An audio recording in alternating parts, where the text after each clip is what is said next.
This is Talking Drupal, a weekly chat about web design and development from a group of guys with one thing in common. We love Drupal.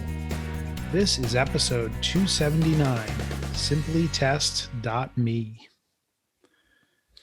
Welcome to Talking Drupal. Today we have the pleasure of talking with Adam Bergstein, the project lead for SimplyTestMe. I'm John Picozzi, and today our guest is Adam Bergstein. Adam is the director of... Thank you. Insert crowd.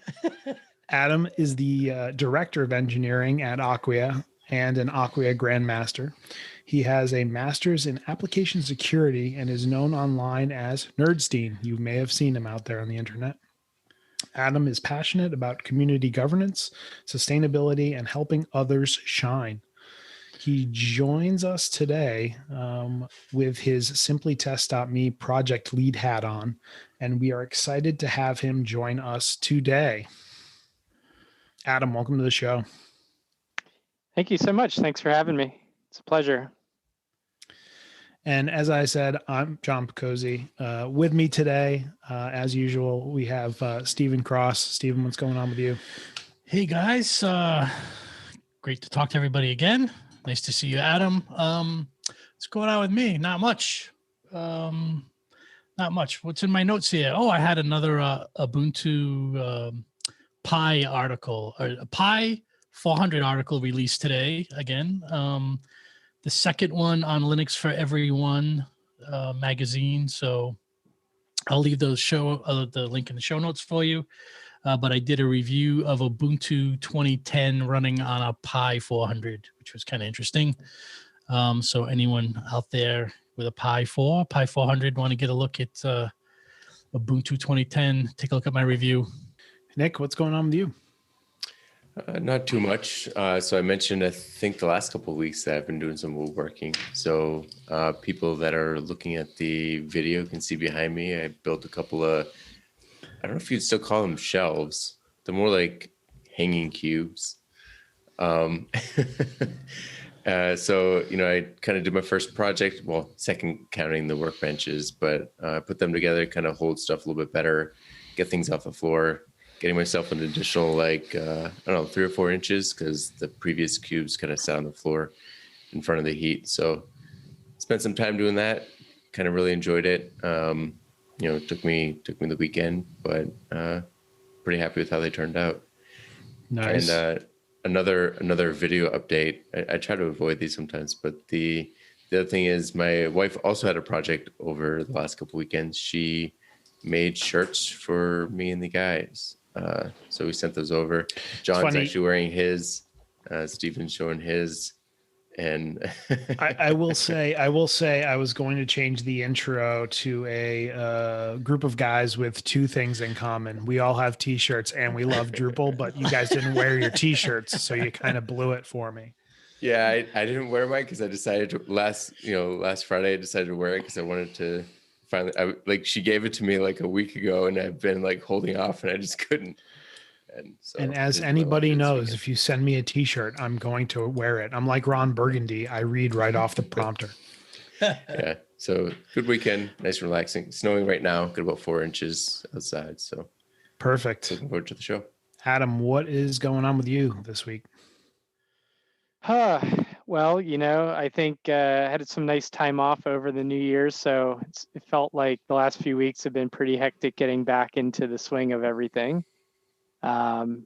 However, I had a really great discussion earlier with a friend of mine, also in the Drupal community about kind of progressive migrations and using, getting things, in one state moved into a Drupal 9 system, kind of getting over the hurdles of like a major migration, and then looking at doing, more progressive splitting up of content and structuring content based on blobs and things of that nature.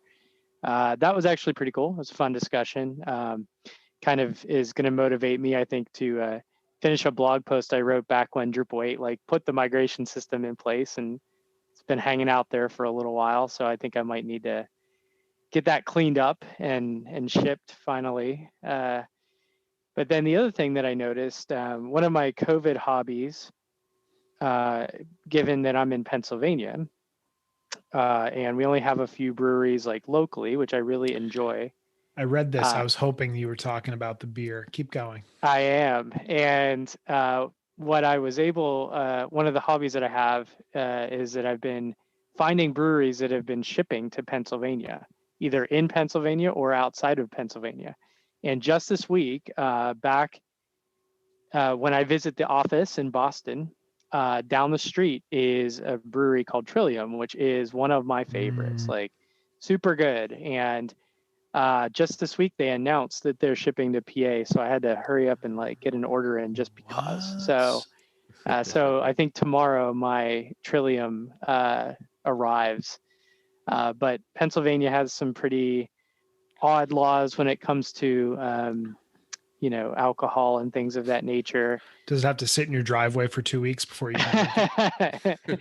Thankfully, no. And it wouldn't last that long. But one thing that they do have is they have these weird, things about like, grocery stores that sell them. You have to have a cafe and like you can only do 6-packs and it's just, they have a lot of odd things. And then when Trillium set up the delivery, they're only sending like 192 ounces at once and only monthly. So there's these really arbitrary limits. It's interesting. Interesting's one word for it. I would say disappointing is another, but yeah, I have a coworker that works in Pennsylvania and she's told us about these weird liquor laws down there. So it's very strange. Yeah. And, you just have to go travel like a few hours from where I live to, you get into Maryland or you get into like Ohio and you don't have any of it. Like it's very strange, So important question. What did you get? So I'm a big fan of their Street Series beers. And I think the ones they had, I think I ordered some Melcher Street and I believe I ordered, I can't remember the other one. Yeah, one of the other street beers. And then I was almost near my limit at that point. I was like, okay. Yeah, a 4-pack, watch out. If you enjoy sours, they have I believe they call it a daily dose or daily serving, and it's a cherry sour. So very good. Be on the lookout for that. As for me, my updates this week are pretty. They're not as exciting as the rest of the updates. As Nick mentioned, it's snowing outside. I'm pretty excited about that. We're only going to get like 3 inches, so not a big deal. Although I think next week we might get more. So I'm excited about that. Also, green Gatorade. I don't know if anybody's ever tried the green Gatorade. I just found it and it's sour apple. It is very tasty and really makes Gatorade great again. So I haven't had a Gatorade in like 20 years. I don't think I'm going to start. Oh man. Okay. I mean, like, I don't know. Even for green apple. Sometimes I'm working on the house. You get sweaty. You wanna drink Gatorade's. Anyway, whatever. Let's jump into our primary topic for the evening. Yes, I said evening. We're recording at night for those listeners that know that we typically record during the day. So, Adam, let's start off really simple. What is the elevator pitch for SimplyTestMe? So, our mantra in the world is really to make it easy for people that don't understand Drupal to use Drupal. And I think that really was sort of cemented by Amy June, who probably, a lot of folks know in the community, who we talk regularly. And she had made an offhanded comment, one time when we were giving like a presentation. I think it was in Asheville or something at the Asheville camp. And she said, yeah, like this system totally exists just to, help people, help beginners make the community easier for people to get into and get involved in, and make it more simple to understand some of the tools that we have and the complexities. And it's really meant for, for people to help get involved in the community and not know all the total nuances of every, technical part of Drupal, which, Drupal is a very technically focused system. It's very powerful. It's very extensible. And, really we want to lower the barrier to entry and help people to get in and use the system and learn it. And yeah, so that's really what our mission is. And that's what we're aiming to do. So SimplyTestMe feels like, I've been doing Drupal for a long time. It feels like it's been it's just always been there. Can you tell us a little bit about the history of it, like when it started, any kind of major changes that were kind of Absolutely. unexpected? So the service was created by Patrick D is the user ID. And I think he maintained it for a very long time. I don't even remember the exact date, but like to give some reference, this was like well before Drupal 6. And this was like right when Drush was coming out, is when, like even before that, like is really when this system was kind of beginning to take shape. In fact, I think SimplyTest may have even been around before Drush. Not sure exactly, but the cool thing about this is that it has like really had some lasting power, right? Where every major version of Drupal, it's been maintained, it's been kept up. And Patrick, I would say the transition from 7 to 8, I think, was a lot of work, on the system. Furthermore, there was, the system had been maintained since like well before that. So a lot of things had kind of piled up. Things had not really been cleaned up. Since then, also like cloud infrastructures really became a thing. And the way that the system was architected back, when Patrick had it, just things were very bespoke, right? Very, a lot of technical debt had accumulated. So it was very hard to maintain, historically speaking. The first, and really my first year or so, I would say, yeah, about a year, like was really just kind of keeping the lights on. There's a lot of bugs. There's a lot of things that were broken.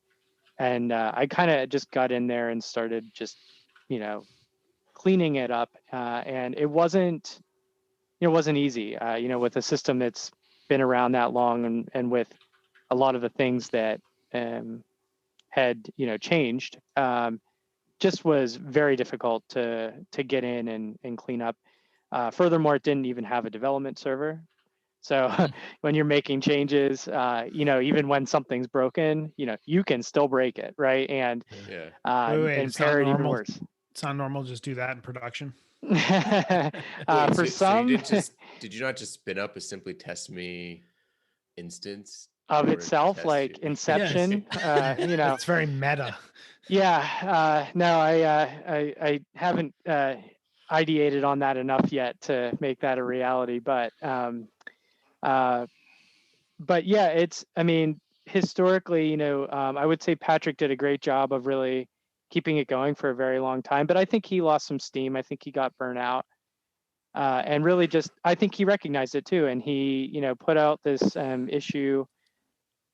Yeah, it was like 2.5 years ago now, and said like, hey, I want to transition this to somebody. The other sort of, I don't want to call it an elevator pitch, but really the mission of SimplyTest is also not to be driven by companies. It's not really designed or intended to be, owned by, one company to sell their stuff or promote their, products or do anything like that. It's intended to be very community focused. And when Patrick had offers from several companies to take it over and rebuild it and just, revitalize it in the way that they, using their tools and their platforms. And at the time, that wasn't, something that he, really had any interest in. He wanted to keep it community, focused, right? And You said 2 years ago. So did you take over 2 years ago? Yeah, about 2.5 years ago, approximately. Yeah. And it's been, I'd say the first, 8 months or so really was just me doing the routine maintenance. Most of the servers that are, they're paid and sponsored by companies in the community, which is really nice. So the hardware was offered at the time for free, and that's great. And their logos are still up on the page, and they still get, recognition for doing that.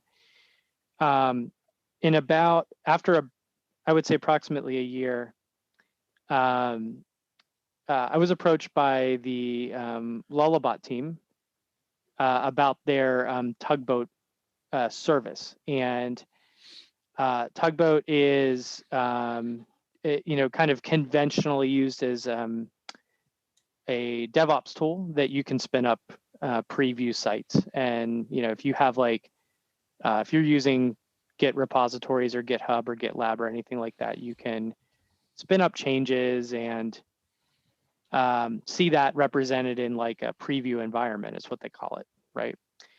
When they originally approached me, I said, that's not the workflow of SimplyTest.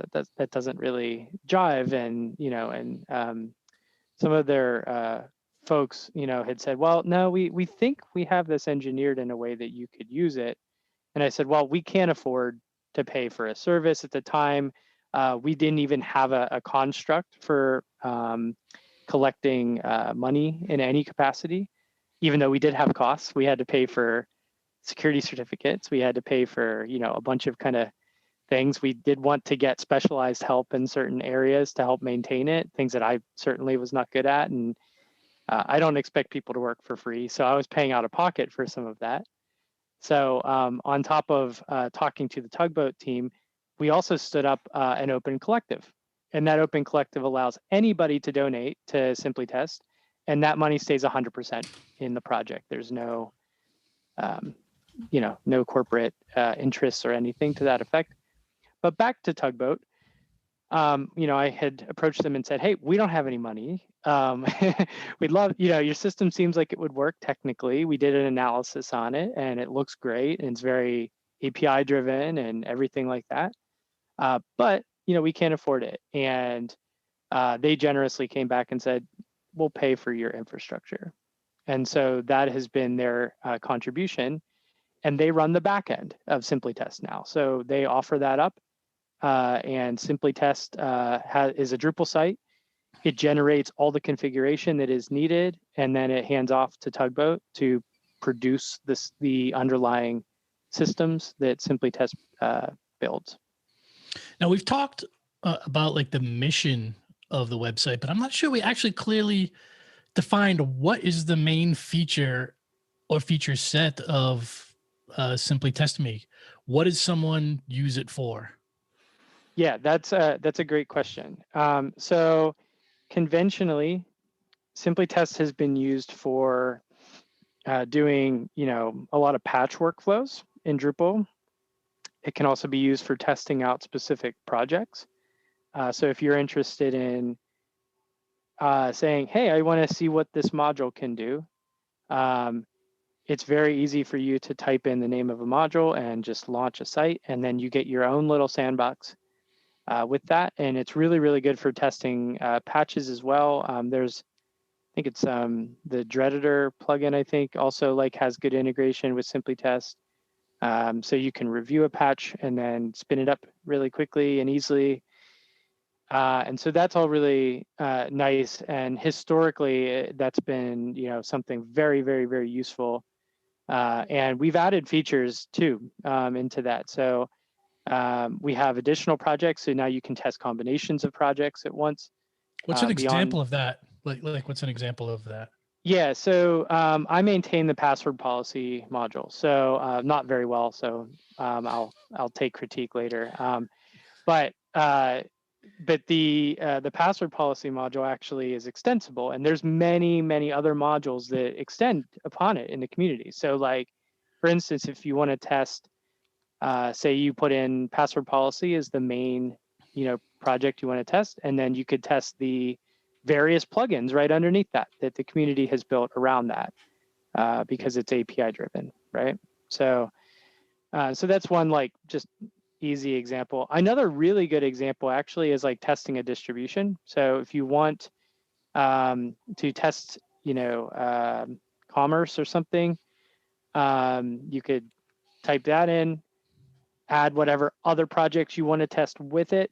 Say you want to test the meta tag module with the commerce distribution. You can go for it, right? And you could sort of hack around and you get, an instance. That's another other big feature that we put in the last couple of years. We put in what's called one-click demos. So very, very quick, rapid provisioned instances of popular distributions. We now have a construct for that. And I think we have Commerce and we have Umami listed on the site right now. And we also can use that as a construct for raising some funds. So if, say, I know there's been a few open source companies that have their own distributions. If they're interested in having a button, they can help to, put some money into the system, and we'll maintain that for them. That's interesting. So clarify for me, because I feel like grandpa right now. Is it SimplyTest.me, SimplyTest, or SimplyTestMe? Yes. One is a domain. So SimplyTest.me is the domain. I have been known to just call it SimplyTest. However, that is confusing with SimpleTest, which is the old, test, scaffolding in Drupal, right? The safest and sort of most accurate name is SimplyTestMe. Got it. So I should go with www.simplytest.me. Got it. Okay. That sounds about right. :// Got it. Indeed. Okay. We can continue. I just wanted to get that out of the way. So Adam, when someone spins up a test, they want to test commerce or test whatever project they want to test module. How long do they're spinning up their own environment? How long does that stay there for them to test? Sometimes tests take a while to do, and once that expires, can you extend it in any way? Yeah, that's a really, really thoughtful question. I believe the way that we have it configured, I think it's 24 hours. It might be 12. It's one of those answers. I haven't. We did that right when we rolled that out initially with Tugboat, and and that was conventionally the SLA that we put in place for anybody that used it too, right? Is saying, hey, these will only stay up temporarily, and that's how we can manage your resources as well, because it is using a shared pool of resources. So we have to purge those instances every so often to make sure that we clear room for other people. However, I've heard a number of times that people have asked about, hey, like, why don't you give users an option to leave it up for a week or leave it up indefinitely, right? And I've actually been in contact with the Tugboat team to understand the ramifications of that. It sort of is not conventionally what what they do, right? It's like these environments are very ephemeral. They're supposed to be, provisioned and tear down, in that within a period of time. So it's certainly not something that is a natural extension where we are today. But I think it would be a great feature, and even selling, like, letting users say if they make an account on SimplyTest, it's a Drupal site, right? Maybe you make an account and you could, and each paid account or something could have, 5 instances or something that they could run, and they could keep them up indefinitely. I mean, the first thing that pops into my mind, people always try to push things. How often do you get contacted by people that started building a site and want to recover it? Because even though it's a 12-hour, 24-hour limit, they didn't know. Yeah, No, pretty regularly. It's hard to get to all those emails, but because this is a service, right? People do expect a degree of service, and and I'll tell you, I actually get way more emails when, like, modules are broken or projects are broken. So far from what I've seen, it's crazy, but I think some people expect SimplyTest to be almost like community support for your modules, like, where, Interesting. where someone will say, hey, there was an error when I tried to install this module. And I'm like, hey, well, the log is showing up on SimplyTest. You can see exactly what it's printing out and how it works, right? And usually right at the bottom, you could see a big red error and it says like, you don't have configuration installed for your module or something like that, right? And it's like, hey, there you go. Like, yeah. So I would say that's a little bit more frequent, but people have been certainly keen to, ask for, instances to stay up a little bit longer, especially when like people are giving demonstrations about things too. That's a very popular use case, but we haven't found a great way to entertain that yet. So is it possible to save your state by like doing a download, like maybe like download your current configuration and then start up a new session and import it back in? Does that capability exist? Absolutely. Yeah. I think, Drupal natively, you could go into the config screens and you could get a full export of, you can, how you've kind of built out the site. But yeah, I think the one gap in that is really, maybe this would be a nice feature, is offering a rapid download of a composer file or something might be nice. Right, That okay. way you could just get the code and then ship the config and you'd have all of that. I don't know. That might be a good way around that. But how about backup and migrate? Does that run on there? Well, that's another use case for the additional projects, right? So you could actually put that in Right. as an additional project. You can install it and you can, about scrape out your Drush? site. Basically, Stephen, Sorry, can you connect Drush to these sites? Drush is already on the sites. Okay. Yeah. I've never tried. So I'm envisioning somebody hearing the show and then setting up a rolling backup and migrate solution that just migrates their custom site, and they just have rolling, they have some sort of Apex class that rolls and points at whatever is currently up on SimplyTestMe. We go down the rabbit hole hard on late night talking Drupal. I'm just throwing that out there. I will just say that that's not how it's designed to be used. You might have some downtime if you try to explore that. And Drush really isn't, it's not publicly exposed. It's really used as more of a, a back-end tool for. Yeah, we don't advocate for taking advantage of what's generally a free service for people. We appreciate that. Thanks. Yeah. So it's only GUI you have access to. You don't give terminal access to. No. Okay. Yeah. Now, those are features of Tugboat, to be clear, but no, we have no plans at all of opening up any kind of terminal access on these systems. That's that would be a pretty big risk, I think, to the system. So you've mentioned a few times like some future plans. I'm curious, do you have like a specific roadmap in place that you've kind of marked out for 2021 and longer term?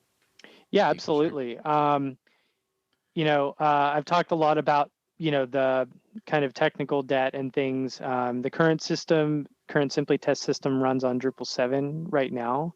If you go to SimplyTestMe, you see a Drupal 7 site that is wired, in with the Tugboat backend today. However, for about a year now, we have been working on a Drupal 8 and now Drupal 9 build, and it is completely redone.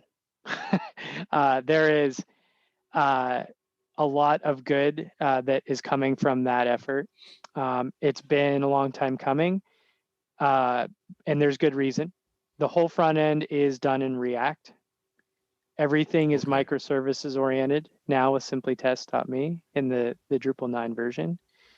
The back end is now taking advantage of even some newer features of Tugboat, which weren't out when we originally implemented it.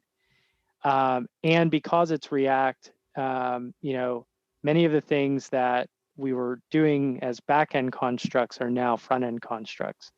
So we've completely changed the way the architecture of the system is built.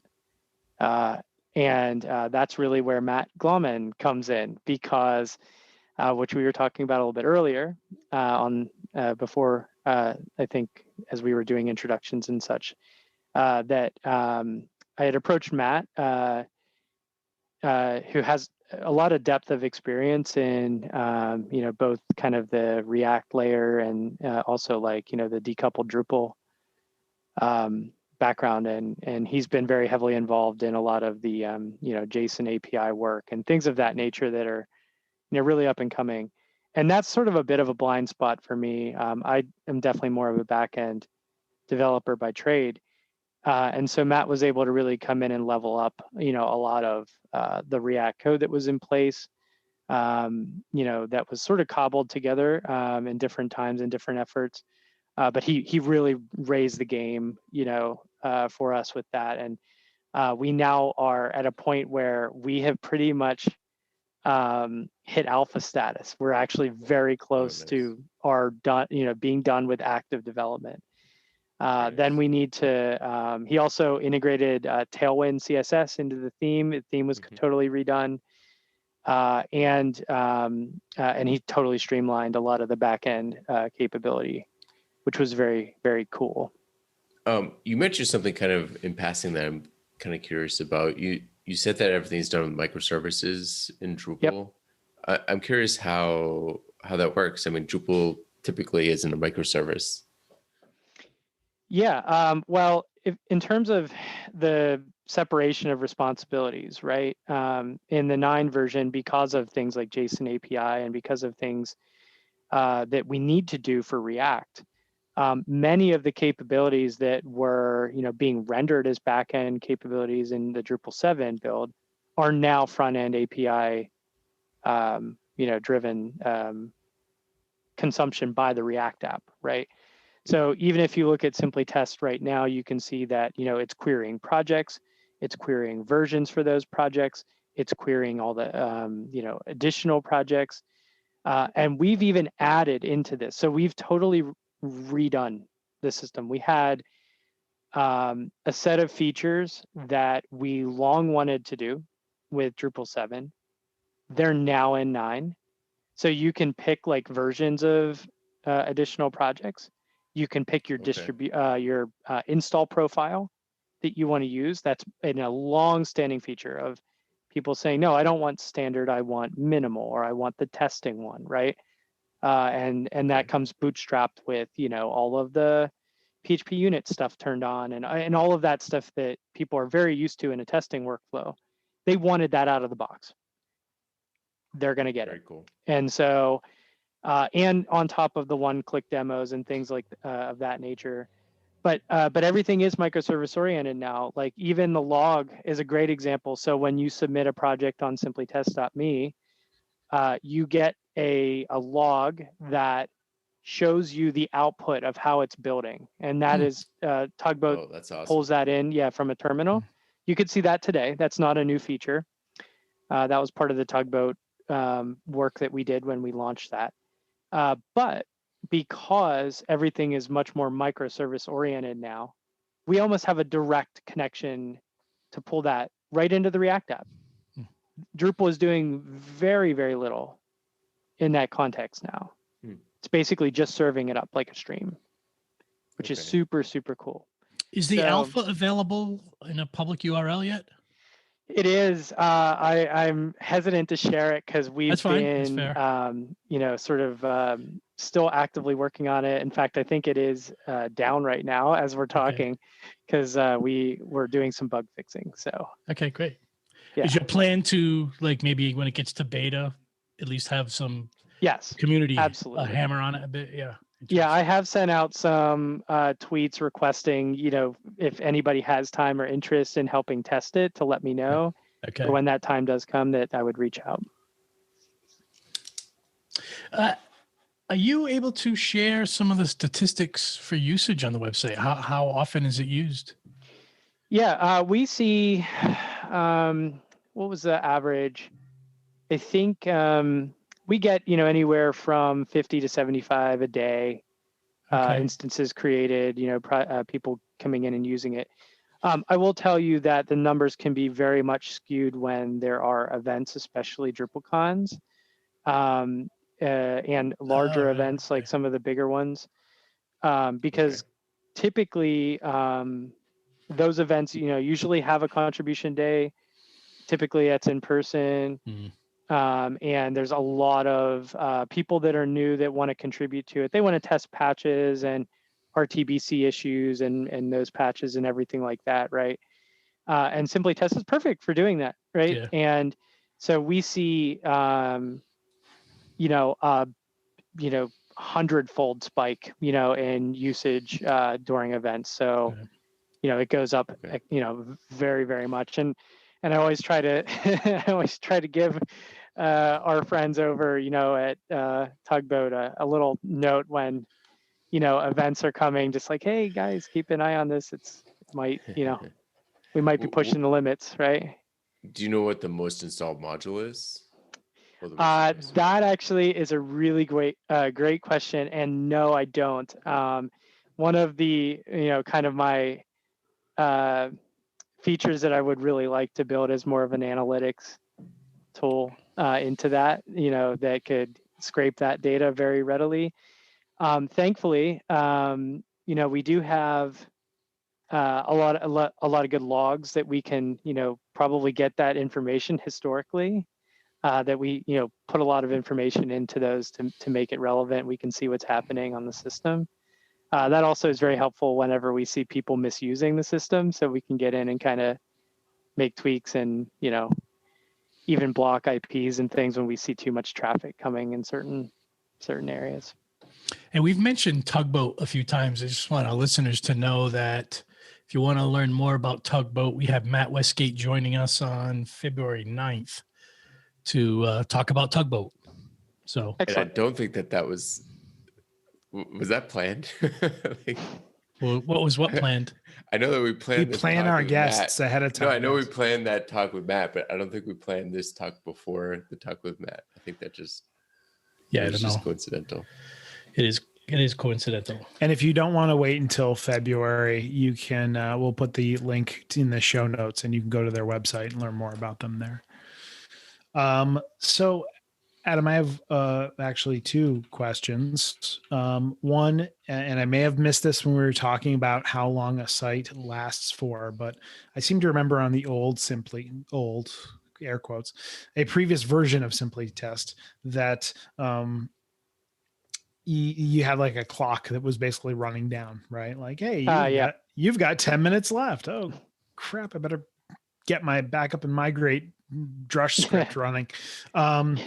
That seems to have gone away. How do people know? How do people know like how much time they have left before like their Drupal site turns back into a pumpkin? Yeah, right now they don't, and that's a very good question.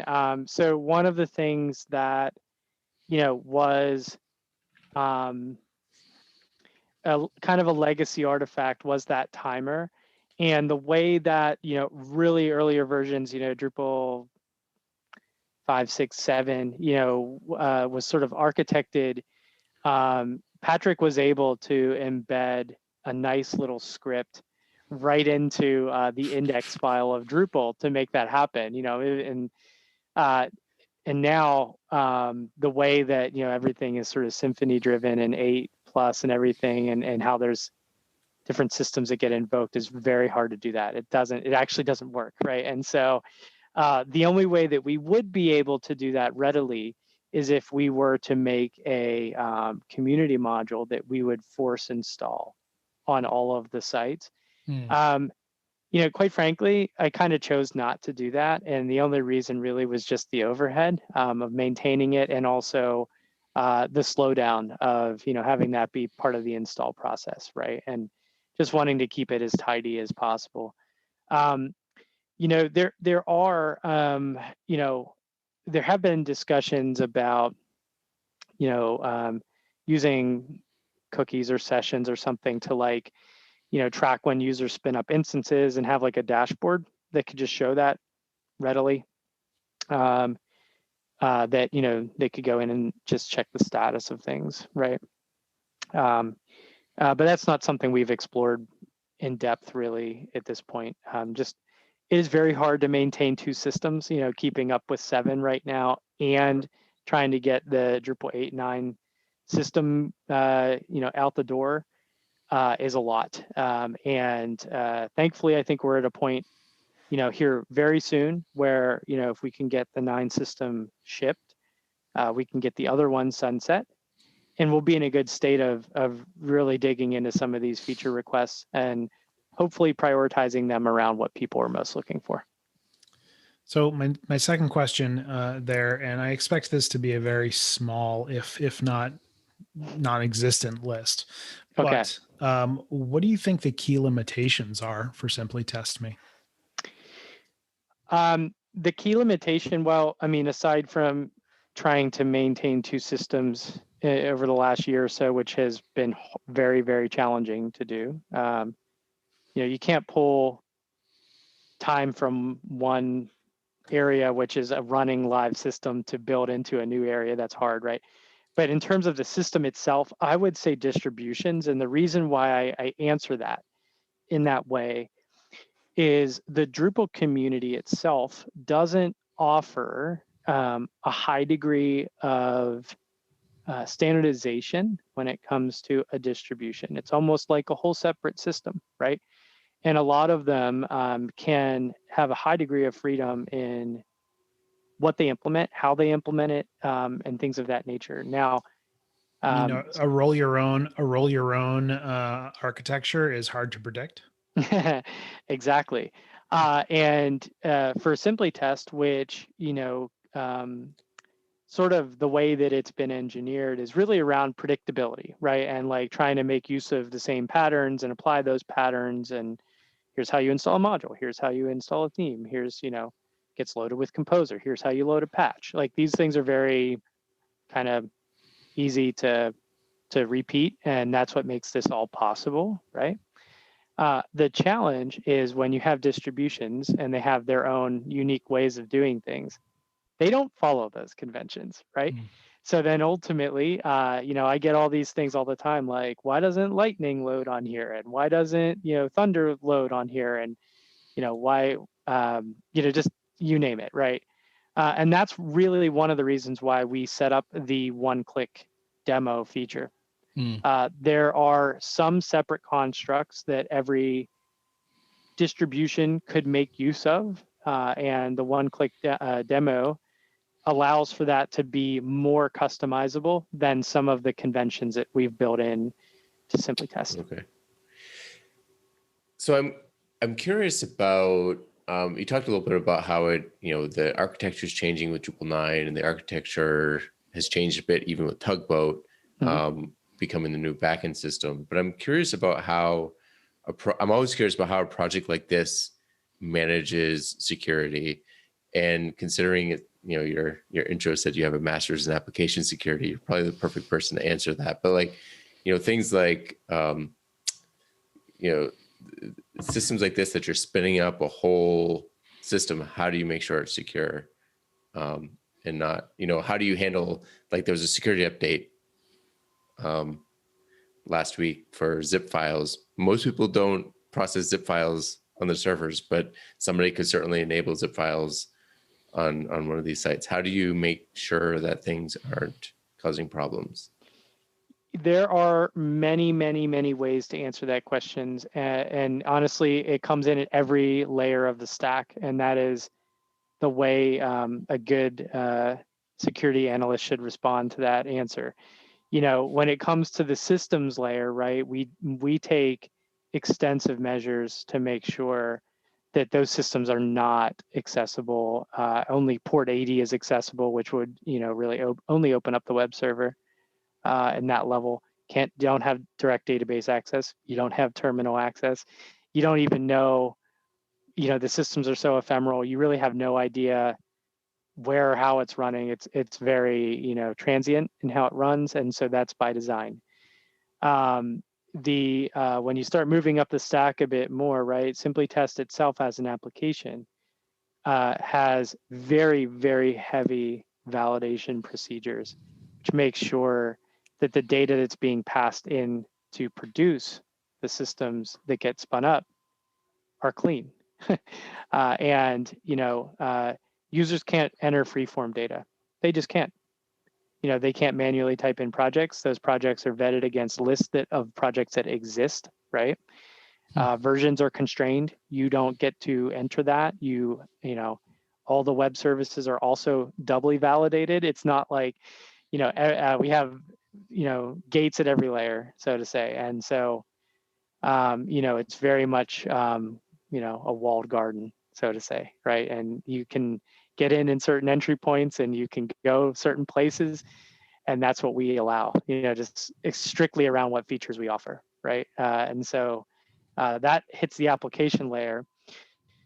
Now, the Wild West comes in about what you can provision, right? And how you can configure a system, right? And if Drupal can allow for insecure, configuration, or it can allow for, a project to be installed and that project has its own security considerations, we really can't protect against that. That's not something that we're in a good position to do. We can, however, restrict certain things if we really wanted to.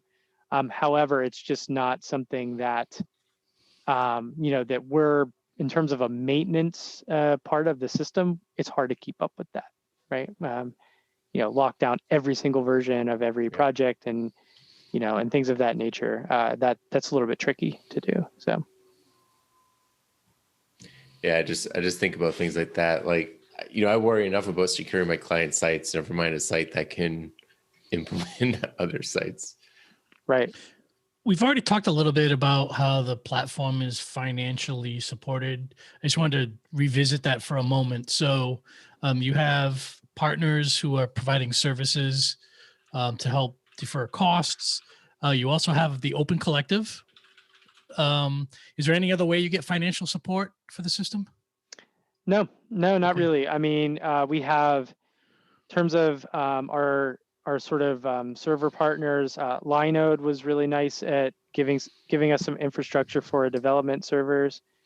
I know Matt has donated some time with his company, Bluehorn Digital, to help us get over the hump. Some of his time was sponsored through the Open Collective.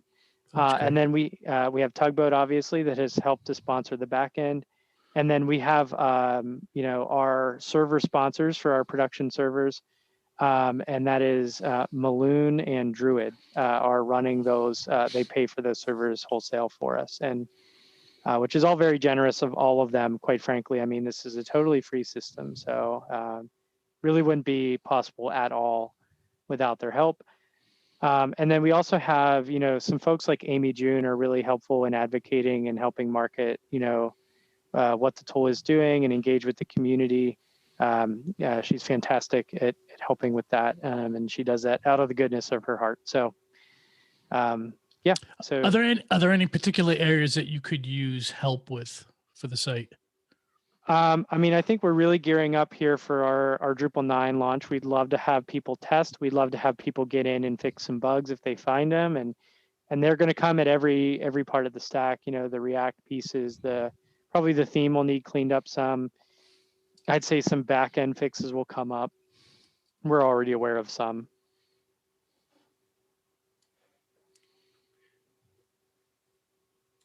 John, you're muted. Hey, it's late night, and I forgot how my mute button works.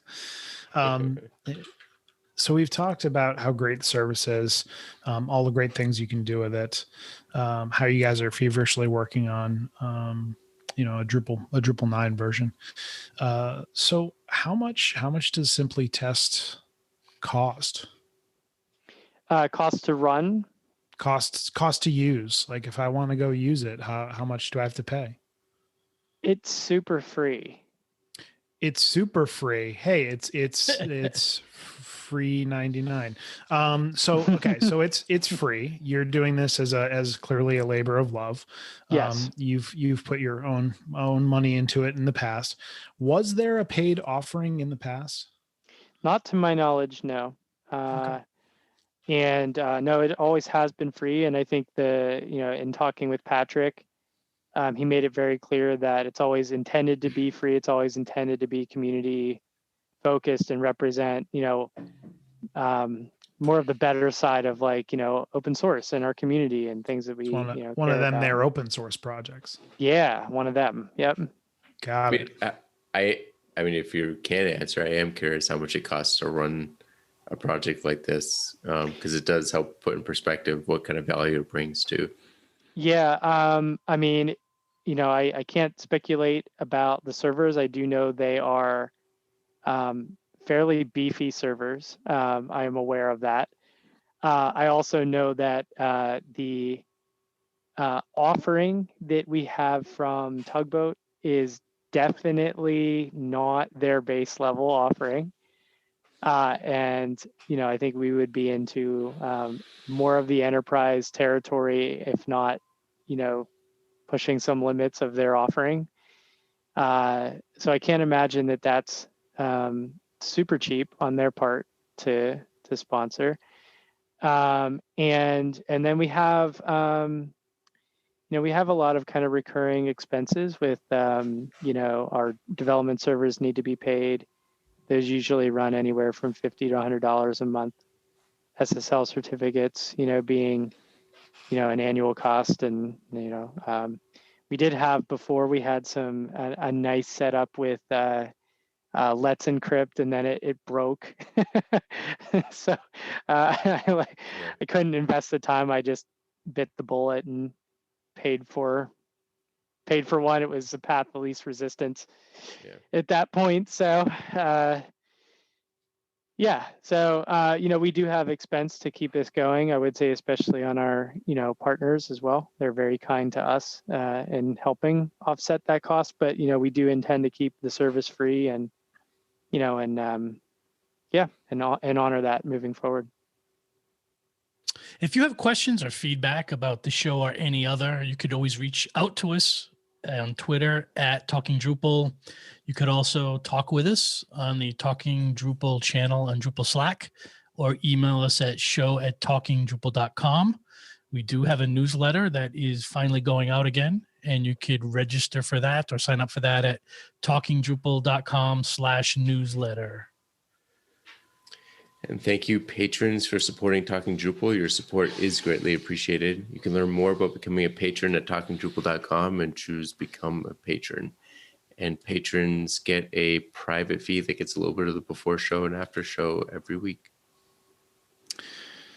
Adam, it's been great having you on the show.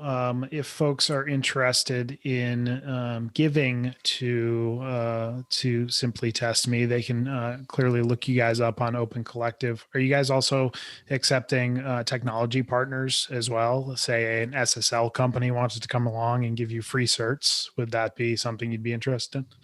I can't turn it down. We're good for at least the next 9 months or so at this stage. I would say I'm always open and have had some offers from service providers that have been willing to come in and fix some bugs and things, which has been nice. I'm very open to that, especially once we get the Drupal 9 system launched. Fabulous. As we close out the show, is there anything else that we missed that we should touch upon? Not really. I mean, I appreciate the opportunity to come on and talk about the project and talk about the things that we're trying to do. I really do want to try to find ways to have the system be really open for contribution moving forward for people to learn. That's the whole intent of the system, is really, it's a learning tool and a learning platform. And we're good at offering the service, but I also want to encourage people to learn through, developing the system itself. So if anybody is interested in that, please reach out. That's really the spirit of what we're trying to do. Great. And if somebody did want to reach out for any of the above reasons, how would they do that? You could feel free to send a contact form on Drupal.org under Nerdstein, and also on Twitter. I'm on Twitter regularly. You could reach out to me. It's at Nerdstein with a 3 and 3 RDSTEIN, because someone already took the Nerdstein handle when I tried to get it. How dare they? If that person's listening, the rightful owner is sitting right That's here. right. Shame on you. Jeez. And Stephen, if somebody wanted to contact you on the internet or various other places, how would they do that? Just go to one place, StephenCross.com. It's your one-stop shop for Stephen. That's it. Nick, how can people find you on the internet? They can always find me at Nixvan, NICXVAN, pretty much everywhere. And as usual, I'm John Picozzi. You can find me on all the major social networks at John Picozzi, as well as Drupal.org. And if you're interested, you can learn more about Oomph at oomphinc.com. And if you've enjoyed listening, we've enjoyed talking. Later. Thanks.